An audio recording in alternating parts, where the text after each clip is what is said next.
Salut tout le monde, on se retrouve aujourd'hui pour une petite vidéo. On va répondre au tag de Lulu Loisirs Créatifs. Effectivement, j'ai été tagué sur ce tag par Angels et ses folies. Je vous mets les liens des chaînes en description, comme ça au moins vous pouvez aller faire un tour sur leur chaîne. Je ne connaissais pas du tout Lulu Loisirs Créatifs, et donc je vous invite à aller voir la chaîne. Et pareil pour Angels et ses folies. Elles font du point de croix, du diamond painting, enfin elles font un peu de tout. Et bien sûr, le tag, ça porte sur le point de croix, sinon j'aurais pas été invité à répondre à ce tag. Donc l'angle de la vidéo est un petit peu particulier. Moi je me trouve ici sur le côté de la caméra, parce que tout simplement, je me suis laissé un espace bien libre où je vais vous montrer plein de trucs.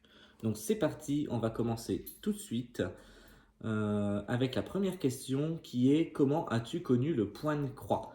Alors, j'ai connu le point de croix il y a à peu près 3 ans, au même moment à peu près où j'ai connu le diamond painting, je dirais même un petit peu après le diamond painting, grâce à une chaîne YouTube, la chaîne de Séverine Capel.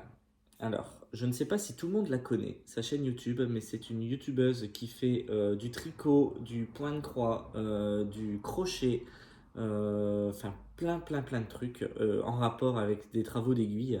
Et franchement, ça s'est passé pendant la nuit, tout simplement. Je travaillais et en fait j'étais sur YouTube et je cherchais un petit peu des vidéos de loisirs créatifs, comme j'avais l'habitude de regarder. Et je suis tombé sur sa vidéo point de croix imprimée. Donc la vidéo elle date d'il y a 3 ans. Si vous voulez, je vous mets la chaîne de Séverine en description et aussi la vidéo sur laquelle je suis tombé en description. Et franchement, j'ai découvert qu'on pouvait faire du point de croix imprimé. Alors le point de croix, je connais depuis très longtemps, mais le point de croix imprimé, du coup, je l'ai découvert à ce moment-là. Et c'est pour ça que j'ai décidé de me lancer dans le point de croix. J'ai voulu essayer. Donc avec la première toile, qui est la toile des oiseaux, je ne sais pas si vous vous souvenez, les oiseaux qui étaient sur une branche. Et donc, je suis tout de suite tombé en amour sur ce loisir créatif. Et depuis, c'est devenu une grosse passion et je ne m'arrête pas. Donc voilà, il y a à peu près 3 ans que j'ai connu le loisir créatif du point de croix. La deuxième question, c'est: combien de toiles tu as en stock? Alors, j'ai beaucoup, beaucoup de toiles en stock. Sans vous mentir, là j'ai la grosse caisse qui est à côté de moi. Je ne peux même pas les compter tellement il y en a. De toute façon, je vous montre tout ça dans la prochaine question. Combien de toiles commencer? Alors, ça c'est un grand débat parce qu'il y a beaucoup de copines sur YouTube qui commencent beaucoup de toiles en même temps. Donc elles font des rotations de toiles. Elles arrivent à travailler sur plusieurs toiles en même temps. Moi j'en suis totalement incapable. J'aime pas du tout travailler sur plusieurs toiles parce que après je suis complètement perdu, j'ai l'impression de pas avancer, etc. Et je préfère me concentrer sur une seule toile. Donc forcément, moi, je ne fais pas beaucoup de vidéos sur mes avancées du mois, etc. Parce qu'effectivement, euh, ce ne sont pas des toiles voilà, quoi, qui sont comment dire, qu'ils avancent. Enfin, j'ai pas plusieurs toiles qui avancent, on va dire. J'en ai qu'une seule qui avance tous les mois, jusqu'à ce que je la finisse. Donc voilà, je vais vous la montrer. Du coup, la toile sur laquelle je suis, c'est celle-ci. Donc bien sûr, c'est une toile en 14CT. Et c'est la toile des Pokémon. Donc voilà où j'en suis. Donc Bulbizarre est apparu, Pikachu aussi. Et là, donc il nous reste Salamèche et Carapuce à apparaître. Donc je suis à peu près à un petit peu moins de la moitié de la toile, je dirais. Bon, je suis à 110 points, c'est une 220 points sur de large. Donc j'en suis à 110. Donc oui, je suis à peu près à la moitié, quoi. Voilà. Voilà ce qu'elle donne. Donc là, en transparence, avec la lumière derrière, c'est pas top. Mais au moins, vous y êtes. Voilà ce que ça donne. Donc franchement, c'est une toile qui est super agréable à faire. C'est une toile que j'avais achetée sur AliExpress, que j'ai dû surjeter moi-même. Si vous voulez voir, j'ai dû la surjeter moi-même parce qu'elle n'était pas surjetée. Et donc, je pense qu'après la vidéo, je vais m'y remettre un peu pour commencer à faire apparaître le Pokémon Salamèche. Voilà. Vous la reverrez dans la vidéo parce qu'il y a d'autres petites questions où je vais devoir vous expliquer comment je m'organise. Voilà. Donc ensuite, la prochaine question, c'est toile imprimée ou comptée? Alors moi, c'est pas compliqué. J'ai des toiles en point compté, j'ai des toiles en point imprimé, mais je suis beaucoup plus attiré par les toiles imprimé, tout simplement. Pourquoi? Bah parce que on s'embête pas à compter les points, on s'embête pas à tout ça, quoi. Voilà, on s'installe, on fait du point de croix et on réfléchit pas. Et c'est ça que j'aime bien, c'est que ça me permet de regarder des trucs à la télé, ça me permet de discuter avec mon ami entre deux, ça me permet de gérer plusieurs choses en même temps, tout en faisant du point de croix en fait. Et ça, c'est pour ça que j'adore faire des toiles imprimées. Donc voilà.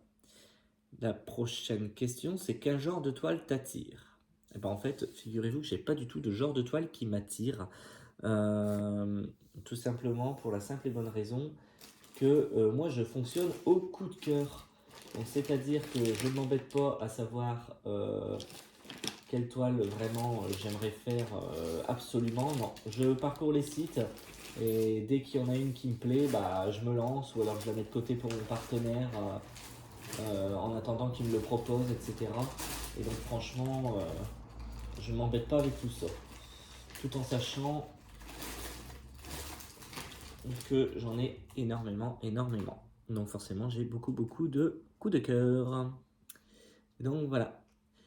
Depuis combien de temps tu fais du point de croix? Donc bah du coup, j'ai répondu un petit peu dans la première question pour ça. Depuis, on va dire, j'ai essayé de remonter au plus loin des archives, hein, de tout ce que j'avais au niveau du point de croix. Il me semble que c'est septembre 2020, si je dis pas de bêtises. Donc on était en pleine crise Covid, hein, bien sûr.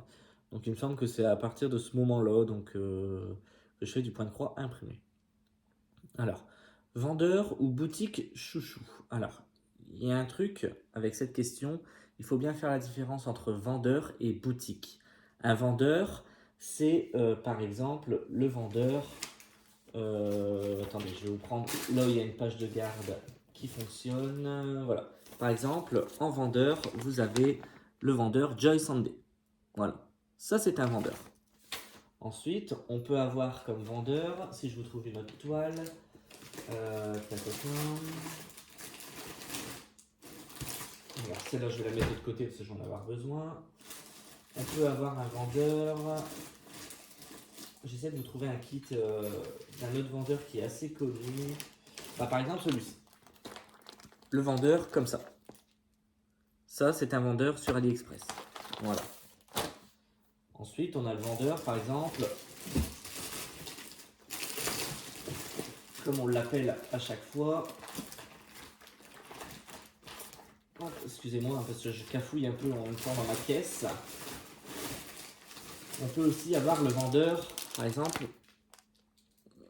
qui présente ses toiles comme ça. Donc on appelle ça le vendeur sans nom. On ne sait pas pourquoi, hein, tout simplement parce qu'il n'y a pas de page de garde et puis qu'on ne connaît pas le nom du vendeur. Donc voilà.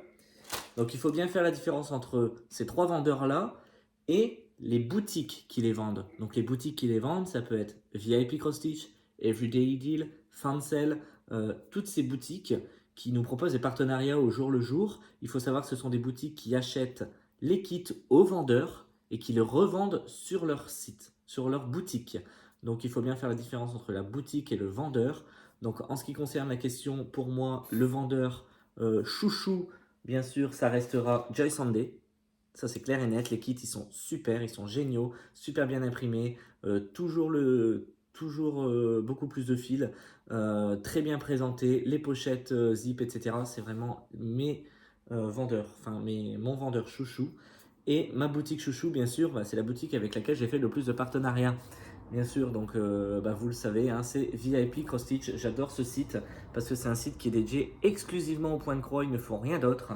Et donc ça, j'en suis totalement fan. Ça m'évite de me tromper. Admettons, si j'ai une toile, j'ai déjà été sur les autres sites, hein, sur les autres boutiques. Et en fait, par exemple, chez Everyday Deal, le problème c'est que quand je vois une image qui me plaît à fond, eh ben, je me rends compte que c'est de la broderie diamant. Je me rends compte que c'est de la peinture par numéro. Et je ne l'ai pas en point de croix, donc je suis fort déçu. Mais du coup, je me dirige instinctivement, malheureusement, enfin malheureusement et heureusement pour eux, et de toute façon c'est ma boutique chouchou, sur la boutique de VIP Cross Stitch. Donc bien sûr, les boutiques, pareil, hein, je vous les mets en description sous la vidéo. Hop là, je vais ranger tout ça. Donc ensuite, quelle est la plus grande toile que j'ai en stock? Eh ben, c'est pas compliqué, la plus grande toile que j'ai en stock, vous l'avez vu il y a un petit moment déjà en unboxing sur la chaîne, c'est une toile de chez Just Sunday et on va bien sûr parler de l'éléphant. Voilà, donc ça c'est la plus grande toile que j'ai en stock. Il faut savoir que c'est du 14 CT et qu'elle fait 49 cm sur 90 cm. Donc, rien que pour votre plaisir, on va la redéballer ensemble.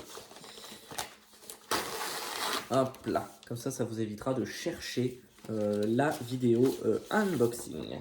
Donc, comment ça se présente? Comment elle se présente cette grande toile? Il faut savoir que c'est une toile que j'avais achetée en même temps que la toile de la toise que j'ai faite du livre de la jungle pour ma nièce qui est née en avril. Et donc, voilà comment ça se présente ma plus grande toile chez Joyce Sunday. Donc, on a bien sûr le patron qui se trouve dans un livret. Donc, vous voyez, le patron, il est juste énorme. Hein. Donc, c'est un petit livret avec plusieurs pages où on retrouve bien sûr donc l'image. Voilà, les parties à broder. Donc, il se brode en 15 parties.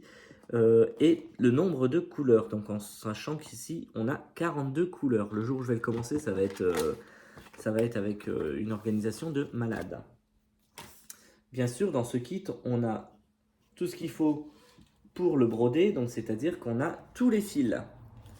Donc ici, en l'occurrence, on se retrouve avec plusieurs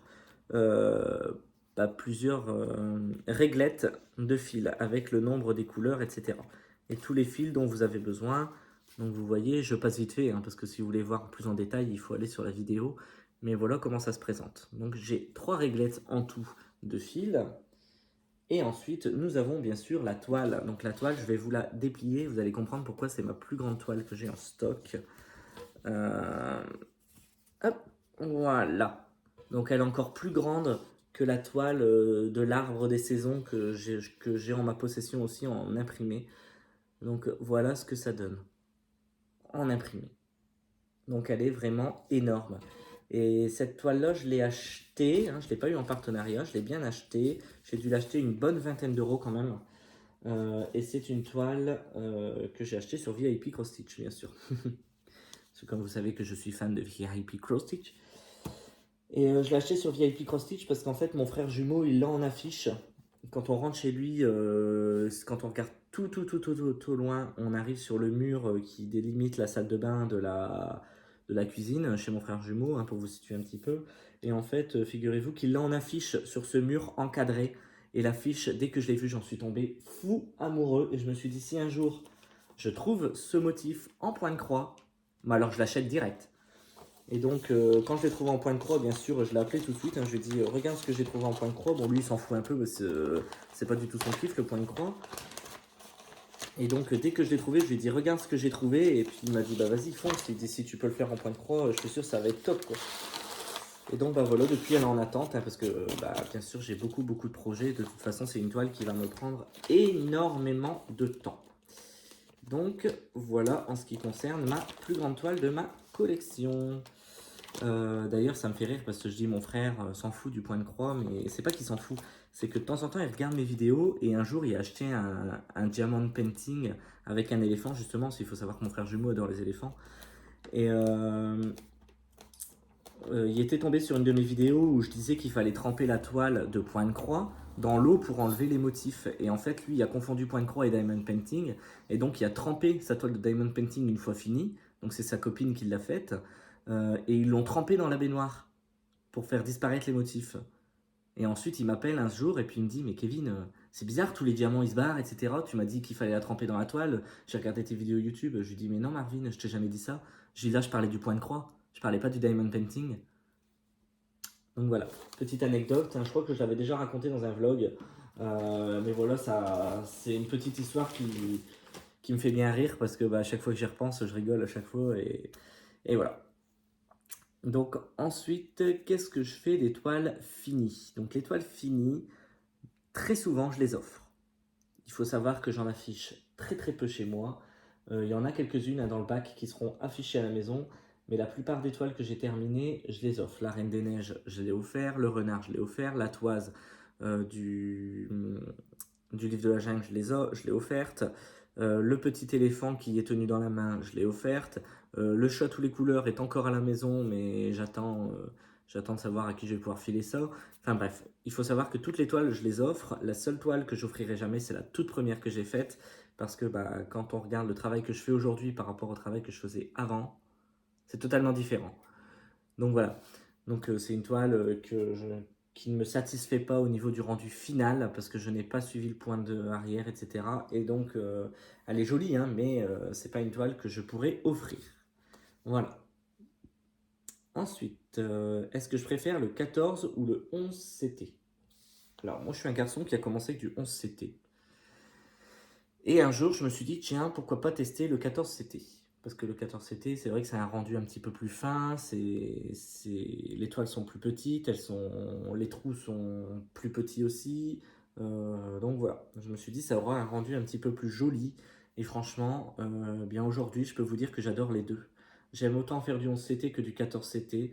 Donc j'ai beaucoup de toiles en 14 CT, j'ai beaucoup de toiles en 11 CT. Et donc je regarde pas, je ne m'amuse pas à regarder si c'est du 14 ou du 11. Dès que la toile me plaît, je prends, c'est tout. Voilà. Alors, comment je travaille sur la toile? Donc là, on va refaire appel à ma toile Pokémon.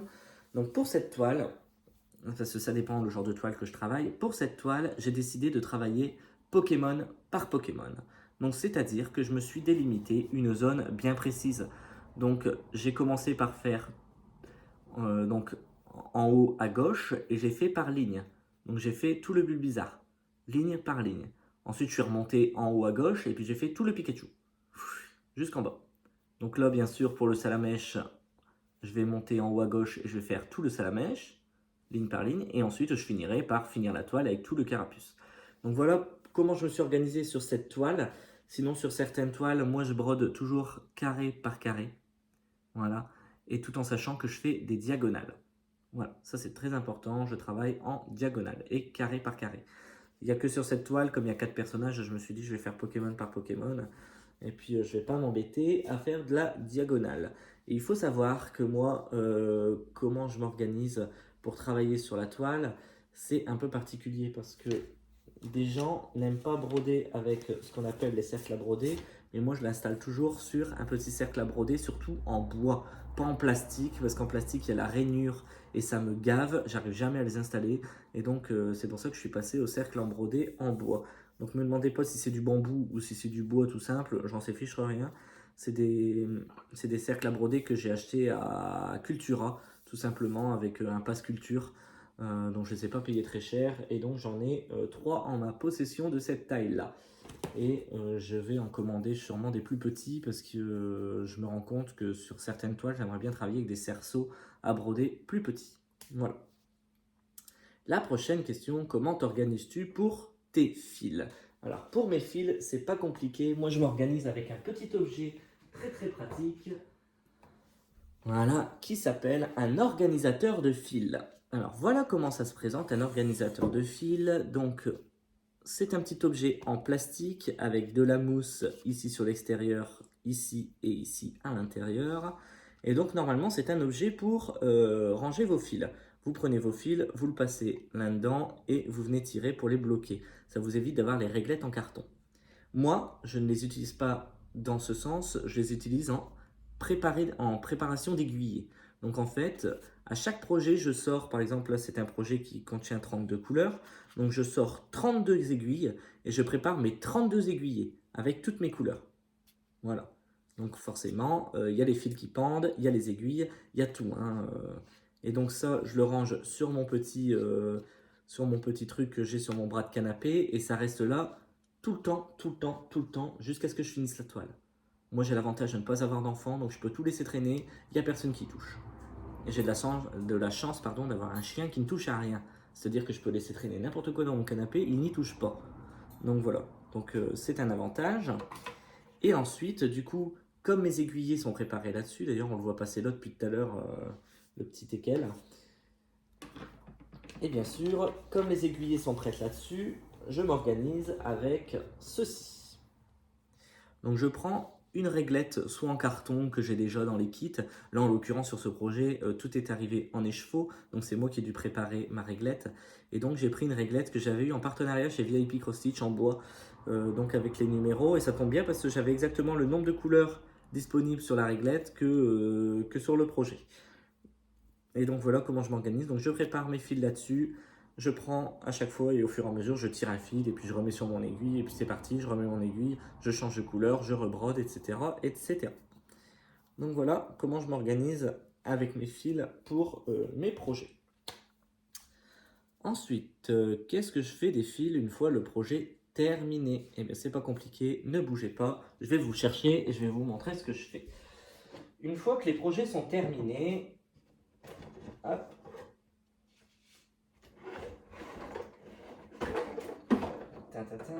ouais, je remets là.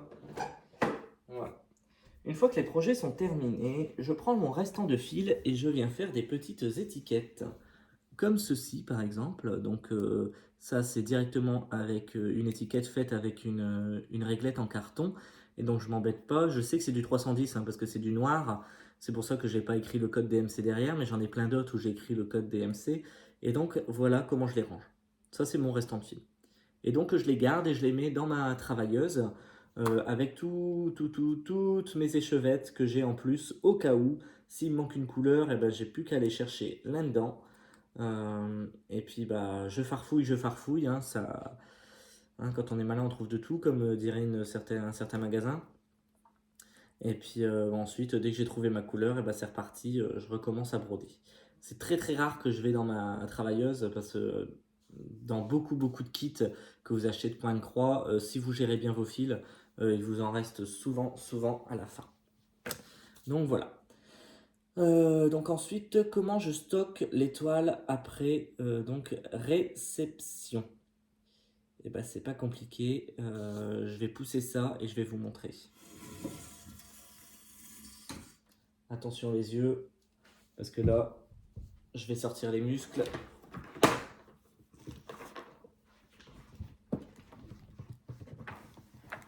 Voilà. C'est lourd, hein. Voilà comment je stocke mes toiles après réception. Donc il y en a énormément. Donc vous voyez, quand je vous disais, je ne peux pas les compter là directement, je vous fais bouger. C'est vrai que je ne peux pas les compter, quoi. Donc j'en ai là, il y en a partout. Donc il y a plusieurs vendeurs, hein, et je mélange tout, hein. Moi je m'embête pas. Donc vous voyez, je range tout comme ça. Tout. Dans une caisse, achetée chez Action, pas très cher. Ça prend pas de place, on met ça dans le coin d'une chambre, dans le coin d'une pièce, etc. Et ça ne prend aucune place. Bien sûr, avec, j'ai mon fameux couvercle. Et donc, ça c'est super pratique parce que une fois que c'est fermé, et ben on voit plus rien, on peut poser des choses dessus, on peut, enfin voilà, c'est vraiment, on peut en remettre une caisse, hein, parce que là les trous que vous voyez sur les, qu'on appelle ça, sur le couvercle, c'est pour mettre, c'est parce que c'est une caisse qui est à roulette, et donc vous pouvez remettre une caisse au-dessus, et je pense que je vais devoir en acheter une deuxième bientôt si ça continue, parce que franchement, celle-là elle est pleine à craquer quoi, elle est pleine à craquer, voilà. Donc ensuite, comment je range mes toiles qui sont finies? Bah, à cette question-là, je ne peux pas trop y répondre, étant donné que bah, je les offre beaucoup, donc j'en ai pas en rangée, entre guillemets. J'en ai pas qui sont à ranger. Sinon, en attendant de les offrir, soit je les encadre directement, ou soit je les pends avec un cintre, vous savez, avec des pinces là. Et puis je pends ça sur un clou qui est planté dans une pièce, là où il y a tout mon fourbi. Donc voilà pour cette petite vidéo, j'ai répondu au tag, je suis censé taguer 3 personnes, moi je vais pas taguer de personne parce que je ne sais pas qui a répondu, qui n'a pas répondu et j'ai peur de taguer déjà des personnes qui ont déjà répondu à ce tag. En tout cas, les copines sur YouTube, si vous voyez cette vidéo et que vous avez envie de répondre à ce tag, lancez-vous. Je trouve que c'est un concept de vidéo qui est plutôt pas mal, ça permet un petit peu de se connaître un petit peu plus et franchement, moi je suis super content d'avoir répondu à toutes ces questions, pardon. Et donc j'espère que ça vous a permis aussi d'en savoir un petit peu plus sur ma façon de travailler et sur ma passion sur le point de croix. Donc bah, d'ici là, bien sûr, je vous souhaite de prendre soin de vous. Hein. Moi, je vais aller profiter du soleil avec mon petit point de croix et mon petit chien, m'installer en terrasse et siroter un petit jus d'orange. Sur ce, moi je vous laisse et d'ici là, comme d'habitude, prenez soin de vous. Salut tout le monde!